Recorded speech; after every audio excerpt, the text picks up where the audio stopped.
What is going on, good people? And tonight I'm here to review NXT Deadline 2023.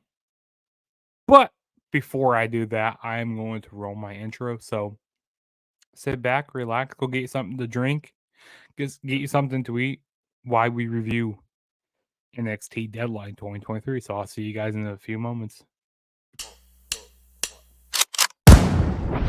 They call me a god.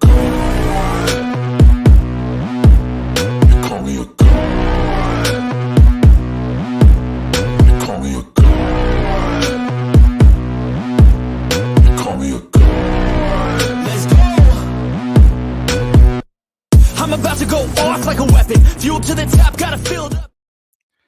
Okay, we are back, ladies and gentlemen. And tonight, right here on the Juggernaut Show, we are here to review WWE NXT Deadline 2023, the final PLE for WWE, which this show was held on December 9th, 2023, and it was from Bridgeport, Connecticut. Also, if this is the first time ever joining my channel, hit that subscribe button, hit that like button, go down in the comments, let me know what your thoughts were about NXT Deadline, because I want to know, before we start talking about the show. But yeah, overall, I thought NXT Deadline was a pretty enjoyable show. I mean, both Iron Survivor matches, the men's and the women's match, was fine. I think the men's match was a little better. I just like all the big high spots that they had, and we'll get into more specific detail why I thought that match was better. The NXT title match wasn't bad. I mean, we even had a title change on the show. So, and we even had CM Punk on the show, which we'll talk about that here in a little bit. He was on the show. He even kicked off the show. So, I mean, there was a lot of exciting things on this show. And so I really enjoyed this. Like, going to the show, I was kind of going to this with low expectations, but I came out.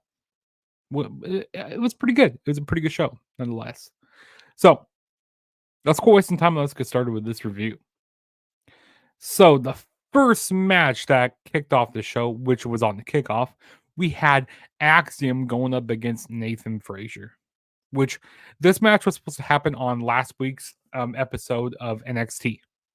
But, then the whole Women of the Iron Survivor match got involved. And then they ended up moving the match to Deadline on the kickoff, which I thought that was fine. I think both guys worked really well together. They pulled out some pretty big high spots in this match. And then, of course, last year, they had that best of 3 series. Well, Nathan Frazier won all those 3 matches that they had with each other. So Axiom ended up winning this match by hitting the golden ratio here, which I thought that was good that he won the match here, because he definitely needs a big win here.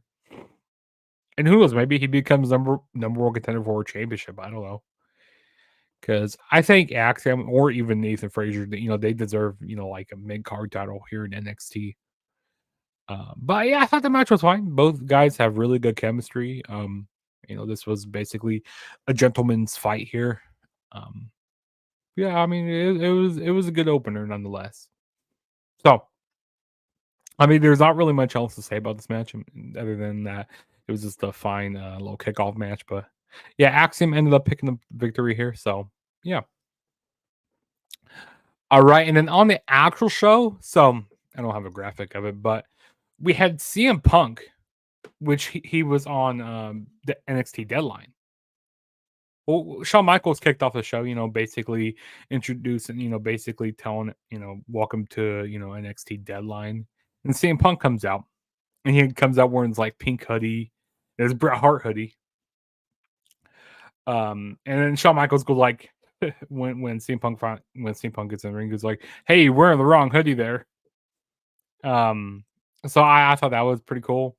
And basically, CM Punk was basically just hinting about him maybe coming to NXT, because he hasn't. I'm not sure where he's going to be signing that. I'm pretty sure he's going to be going to Raw.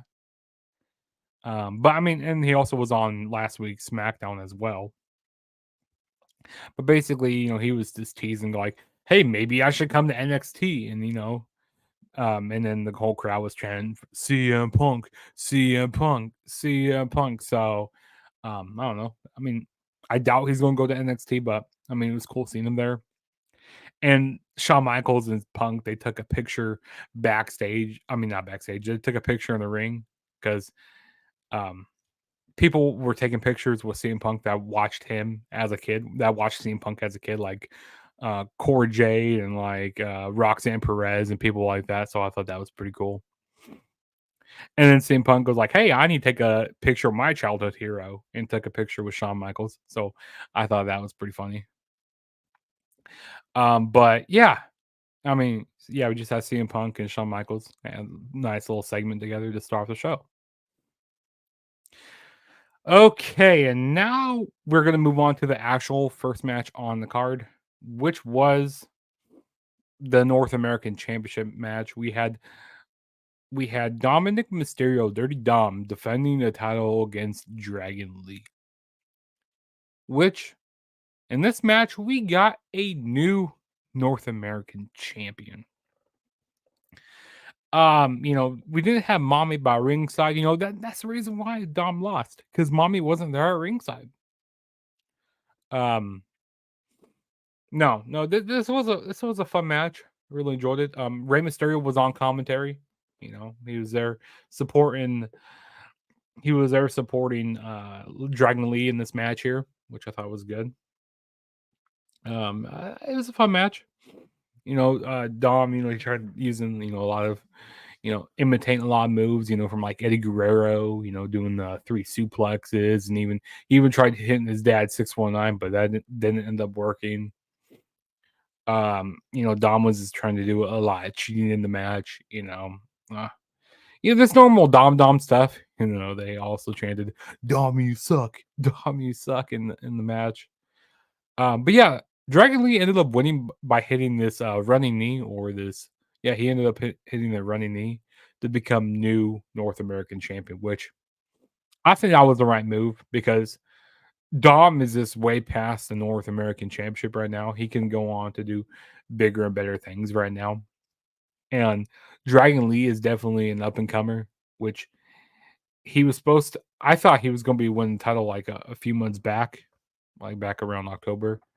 But yeah, they finally put the title onto Dragon Lee, which I think was the right move, because he's been needing a title for a little bit. So, and I think he could put on some good matches with a lot of people. So I think that was the right move to take the title off of Dom here. And also, Dom's title reign was kind of getting a little stale. I mean, it was cool when he won it the first time. But then and then he won it back again, basically to pop the reins more. But as of late, the ratings kind of came down for NXT. Sorry, my nose is running a little bit, kind of coming down with the cold. But yeah, the ratings kind of came down a little bit. So Dom basically isn't the rating save for NXT that they think he was. But overall, I thought it was a good way to kick off the show here. This was a good opener. New NXT North American Champion, Dragon Lee. All right, and then the next match we had was the Women's Iron Survivor match. So in the match we had, let me figure out all these women again. So we had Tiffany Stratton. Who else was in this match? So we had Tiffany Stratton, Lash Legend, Kalani Jordan, Fallon Henley, and Blair Davenport. So if you guys don't know what an Iron Survivor match is basically, so it's a 25-minute time limit. You can win by pinfall, submission, disqualification, count. No, you can't win by count out, but you can win by those ways. Okay. And if you get pinned, then you have to go into a penalty box for 90 seconds. And if you do the pinning and you successfully get a pinfall, then you get a point. And the person with the most points at the end of the 25 minutes is the Iron Survivor. Pretty self-explanatory there. Yeah, I think I explained it pretty well. So the women that started off this match were Fallon Henley and Blair Davenport, which I thought was good. Blair Davenport ended up picking up the first fall. She hit an Alabama slam onto Fallon Henley. I thought it was good. It was good for a few minutes that were going on in this match. And then the next person who came out, it was at 5 minutes. It was Tiffany Stratton. She came out, which Fallon Henley, she ended up picking up the second fall, and it was by hitting a Shining Wizard onto Tiffany Stratton. And so Tiffany Stratton had to go into the box for 90 seconds.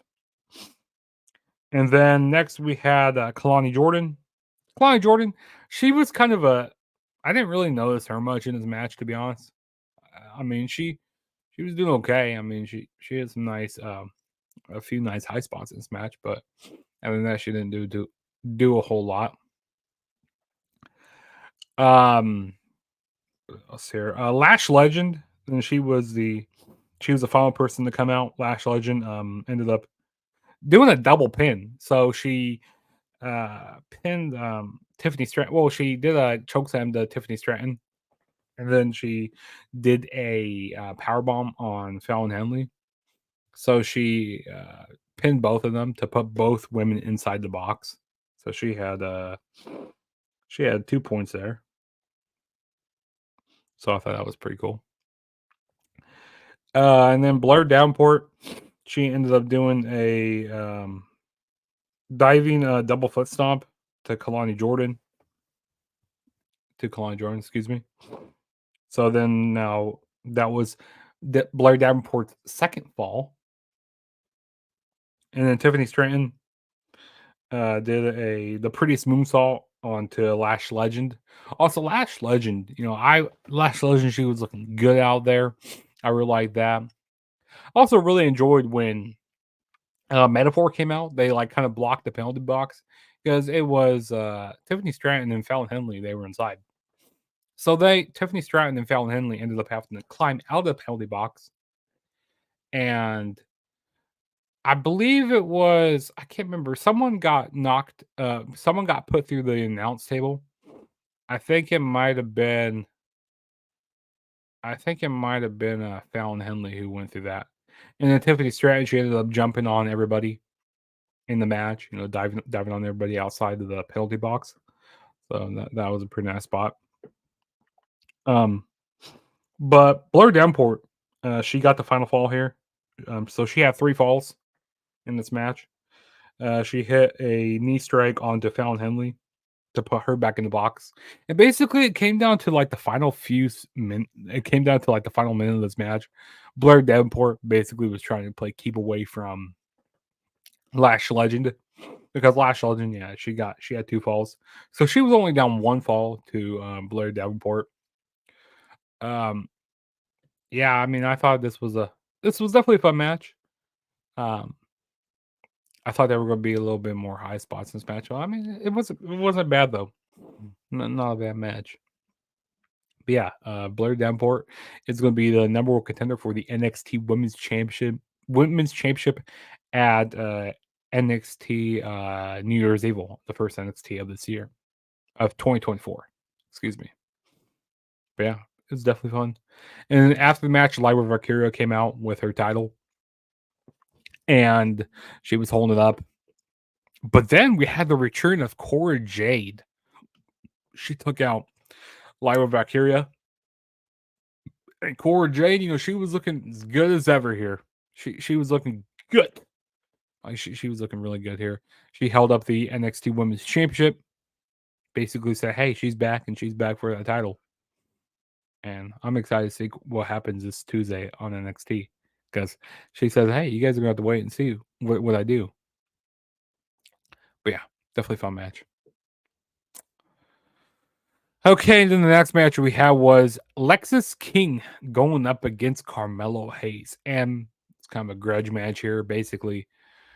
Ever since Lexis King came into NXT, he's kind of, got involved with the Trick and Mello situation.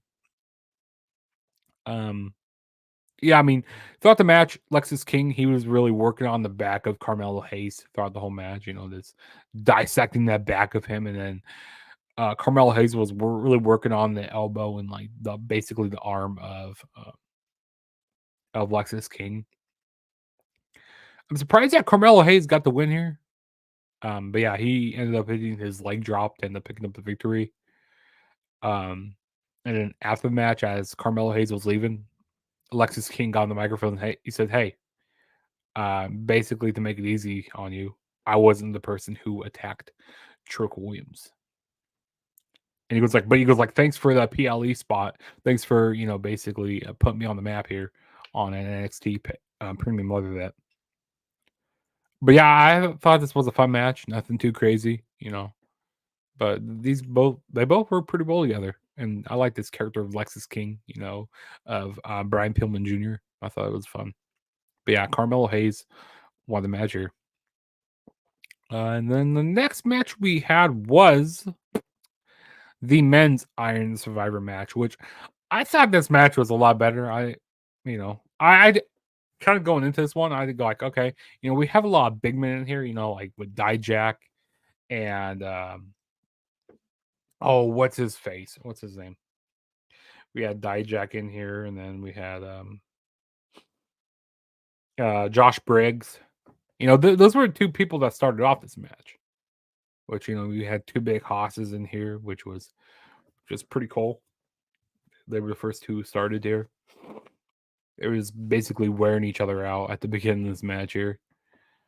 And then next came out Tyler Bate. He was the third person to come out. Yeah, Tyler Bate was the next person to come out. So it was at 5 minutes. The first fall came from Dijak. He hit the feast your eyes onto Josh Briggs. So Josh Briggs ended up having to go in the penalty box for 90 seconds. And that's when Tyler Bate was coming right out. So I thought that was cool how they set that up there.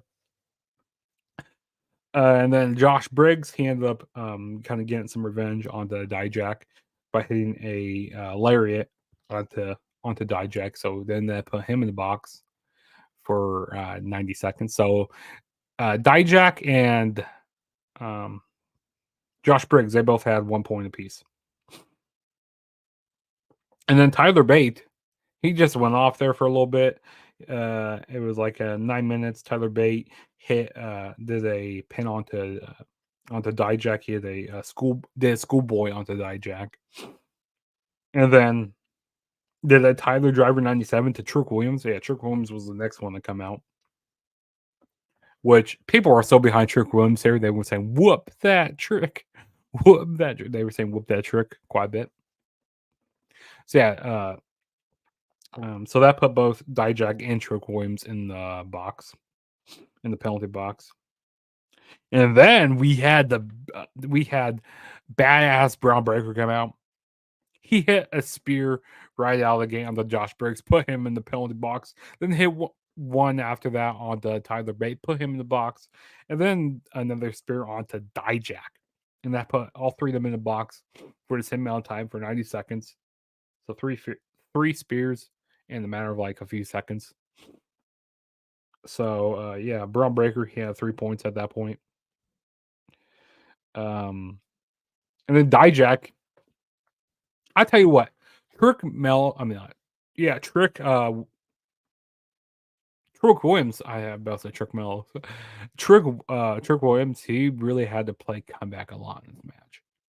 He was against, like the last few minutes of the match, he just had to figure out a way to come back. But we'll talk about that here. But yeah, Dijak ended up putting Trick Williams back in the box by doing a spinning Bigfoot, spinning big boot. Sorry, doing spinning big boot on the Trick Williams, and that put, like I said, that put him back in the box there.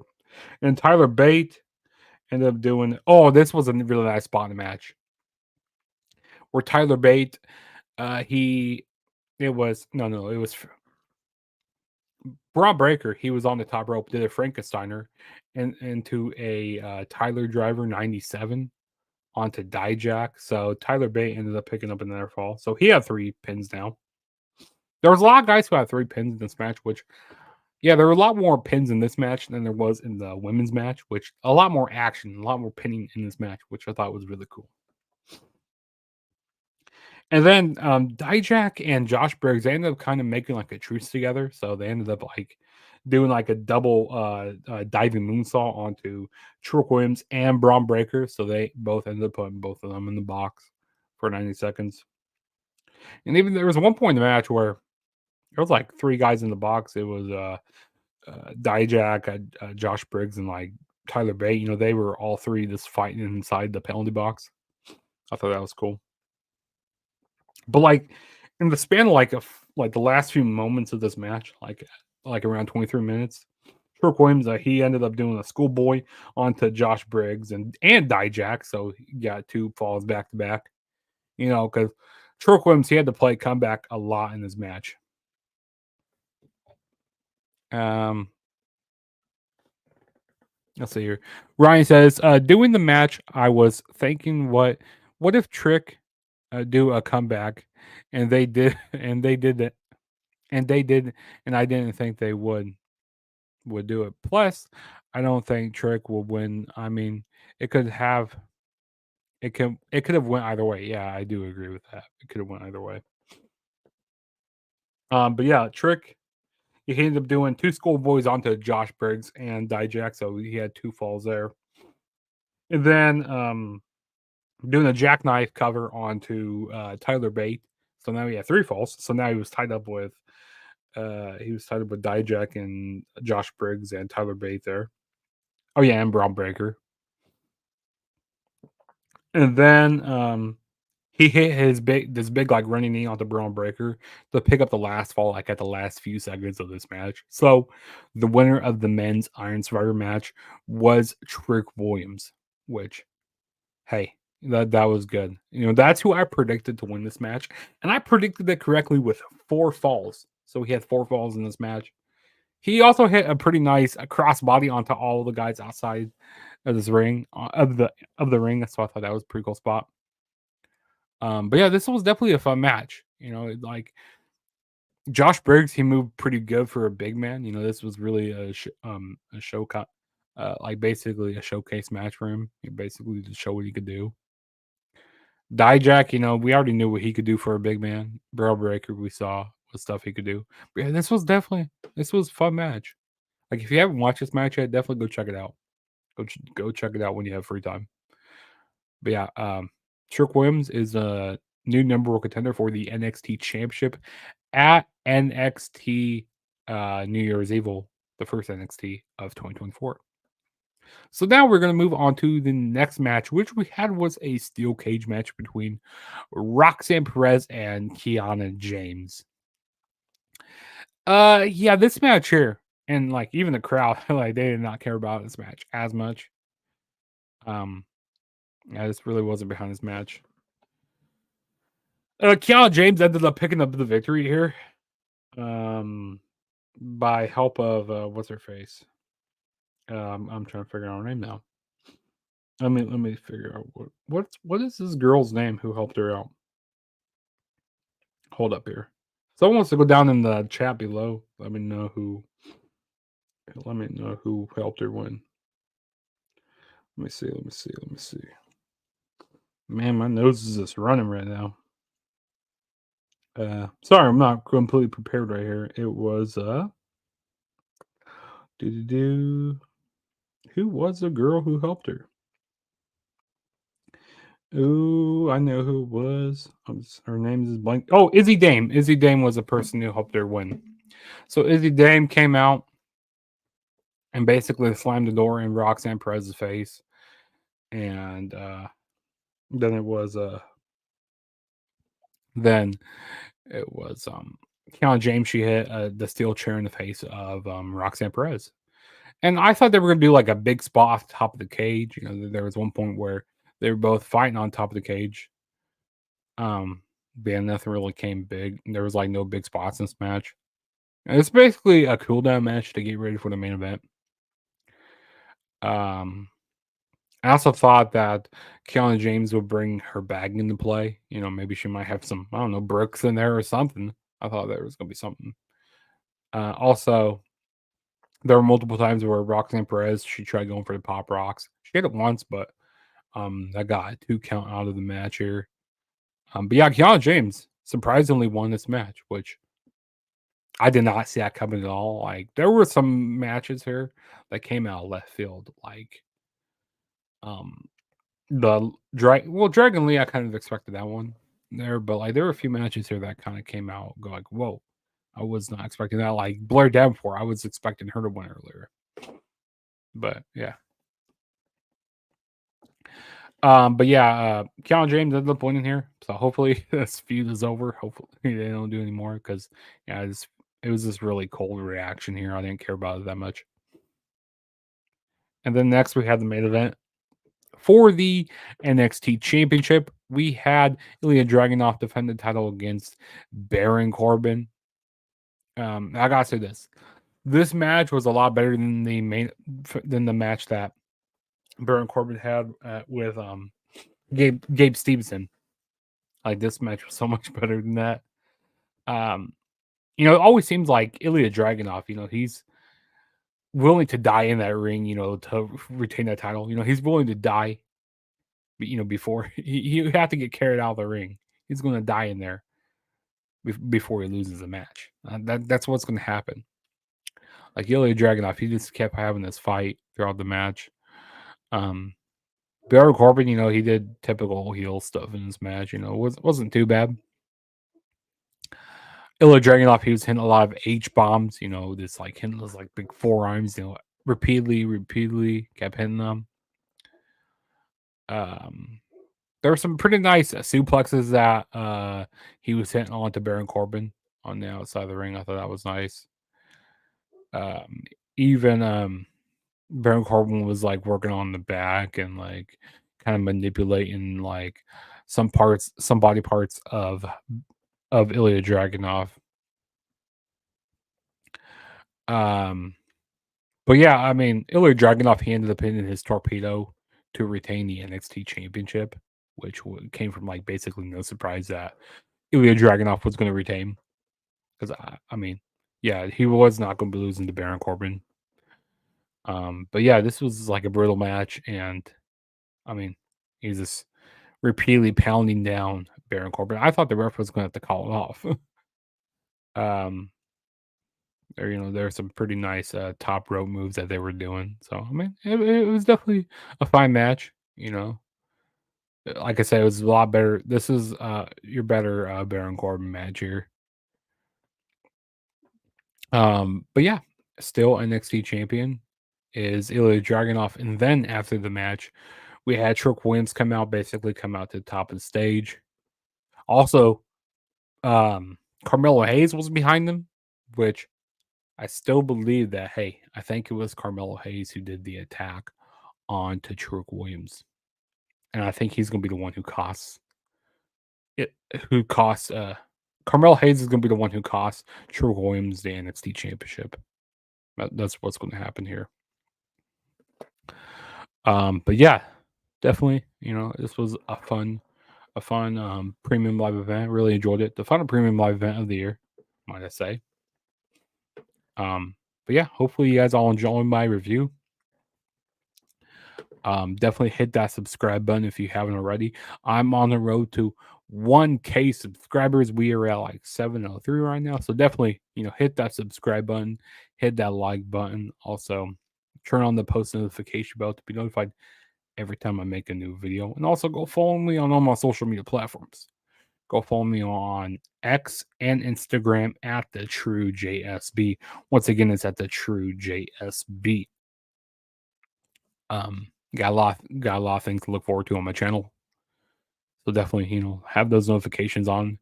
Also, go down in the comments and live chat. Let me know what you guys want to see on my channel, because I always love hearing feedback from you guys. That really helps out quite a bit. We got some more, predictions, some more reviews to do. So definitely stay on lookout for that. This Friday, I believe we have Ring of Honor Final Battle, which is the final Ring of Honor pay-per-view of the year.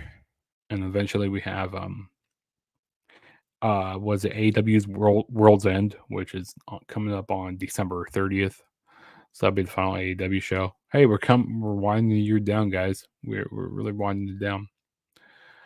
But yeah, like I said, don't forget to subscribe. Share my channel. Share my channel with your mom, your dad, your uncle, your sister, your aunt, whoever. Share my channel. Get my channel notice out there more.